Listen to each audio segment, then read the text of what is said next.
നല്ല സൂപ്പറായിട്ട് വളർന്നിരുന്നതാണ് ഈ വെള്ളരിച്ചെടി. ഒരുപാട് പടർന്നു, ഒരുപാട് പൂക്കളുണ്ടായി. പക്ഷെ എല്ലാം കായില്ലാത്ത പൂക്കളായിരുന്നു, കായുള്ള പൂ ഒന്നും ഉണ്ടായില്ല. പക്ഷെ കുറച്ച് കഴിഞ്ഞപ്പോൾ നിറയെ കീടബാധ, ഇലകളൊക്കെ ചീത്തയായി. അപ്പം മുറിച്ച് കളയാൻ തീരുമാനിച്ചു. പക്ഷെ മുറിച്ച് കളയുമ്പോൾ അതിൻ്റെ കുറ്റി അവിടെ നിർത്തി. സങ്കടം കൊണ്ടാണ് ഇത് മുഴുവൻ മുറിച്ച് കളയണ്ടേന്ന് വിചാരിച്ചിട്ട്.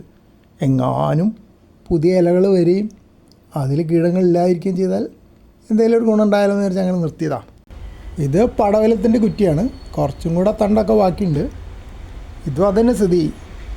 ധാരാളം കീടങ്ങൾ വന്ന് ഇലയൊക്കെ കേടായി. ഇതിന് പിന്നെ ഒരു ഗുണം എന്ന് വെച്ചാൽ 2 പടവലങ്ങ എനിക്കിതൊന്ന് കിട്ടിയിട്ടുണ്ട്. ഒന്നൊരു റിങ് പടവലങ്ങയായിരുന്നു. അത് പിന്നെ ഞാൻ വള്ളി കെട്ടി വെയിറ്റ് തൂക്കിയിട്ട് നിർത്തിയെടുത്തു. പിന്നെ ഒരു പടവലങ്ങയും കൂടി ഉണ്ടായി. അപ്പോൾ അങ്ങനെ 2 പടവലങ്ങ ഈ പടവലത്തിൽ നിന്ന് കിട്ടിയിട്ടുണ്ട്. പിന്നെ ഉണ്ടായ കായുള്ള പൂക്കളൊക്കെ കൊഴിഞ്ഞുപോയി. പല പരീക്ഷണങ്ങൾ നടത്തിയിട്ടും വിജയിച്ചില്ല. ആ സമയത്ത് വെള്ളരിക്ക് കായുള്ള പൂക്കൾ ഉണ്ടായിട്ടേ ഇല്ല ഈ നേരത്തെ കണ്ട കുറ്റിക്ക്. വേറെ വെള്ളരിച്ചെടികളുണ്ടായിരുന്നു, അതിന് കായുള്ള പൂക്കളൊക്കെ ഉണ്ടായിരുന്നു, എല്ലാം കൊഴിഞ്ഞു പോയി.